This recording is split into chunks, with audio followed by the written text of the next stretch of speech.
आता सविस्तर बातमी। गेल्या काही दिवसांपासून महाराष्ट्रासह देशातील अनेक बाजारपेठांमध्ये कांद्याचे दर घसरायला लागलेत। हे पाहून शेतकरी प्रचंड चिंतेत आहेत। शेतकऱ्यांच्या या चिंतेबाबत लासलगाव कृषी उत्पन्न बाजार समितीच्या अध्यक्षांनी अर्थमंत्री निर्मला सीतारामन यांना पत्र लिहून त्यावर विचार करण्याची विनंती केली आहे। लासलगाव कृषी बाजारपेठ ही भारतासह आशियातील सर्वात मोठी कांद्यांची बाजारपेठ आहे। नवीन खरीप कांद्यांची आवक वाढल्याने गेल्या काही दिवसांपासून कांद्यांच्या दरात सातत्याने घसरण होते। गेल्या 4 दिवसांपासून तब्बल 1100 रुपयांची घसरण झाली आहे। या घसरणीमुळे शेतकऱ्यांना त्यांच्या मालाला योग्य भाव मिळत नाहीये। नवीन खरीप कांद्यांची आवक वाढल्याने दर घसरल्याचं सांगितलं जात आहे। पाकिस्तानमधून आखाती देशांमध्ये भारतापेक्षा कमी दरात निर्यात होते, त्यामुळे या देशांमध्ये भारतीय कांद्यांच्या मागणीत मोठी घट झाली आहे। 4 दिवसांपूर्वी कांद्यांची सरासरी किंमत 3600 रुपये प्रति क्विंटल होती। 2 दिवसात सरासरी भाव 2700 रुपये प्रति क्विंटल पर्यंत खाली घसरलाय। 5000चे कांदे जर 2021 जात असेल तर शेतकऱ्यांनी काय करायचं? कांद्यांच्या दरात होत असलेली घसरण पाहता केंद्र सरकारने निर्यात शुल्क शून्य करावं अशी मागणी केली जाते। देशभरातून घोडे विक्रीसाठी नंदुरबारच्या सारंगखेड्यामध्ये दाखल होत असतात आणि या घोड्यांच्या खरेदी विक्रीतून मोठी उलाढाल होत असते। 18 तारखेपासून या बाजारात घोड्यांच्या विविध स्पर्धा भरवण्यात येणार आहेत आणि त्यासाठी देशभरातील घोडे सारंगखेड्यात दाखल होत आहेत।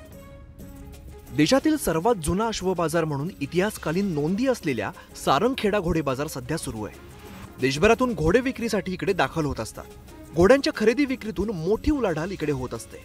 यावर्षी सारंगखेड्याच्या घोडे बाजाराला चांगलाच प्रतिसाद मिळत असल्याचं चित्र आहे। मागच्या वर्षी सारंगखेड्याच्या चेतक इक्वाइन प्रीमियर लीग मध्ये ज्या स्पर्धकांनी भाग घेतला त्याच्यातनं एका स्पर्धक एशियापर्यंत गेला आणि एशियामध्ये एशियन गेम्समध्ये त्यांनी मेडल मिळवला।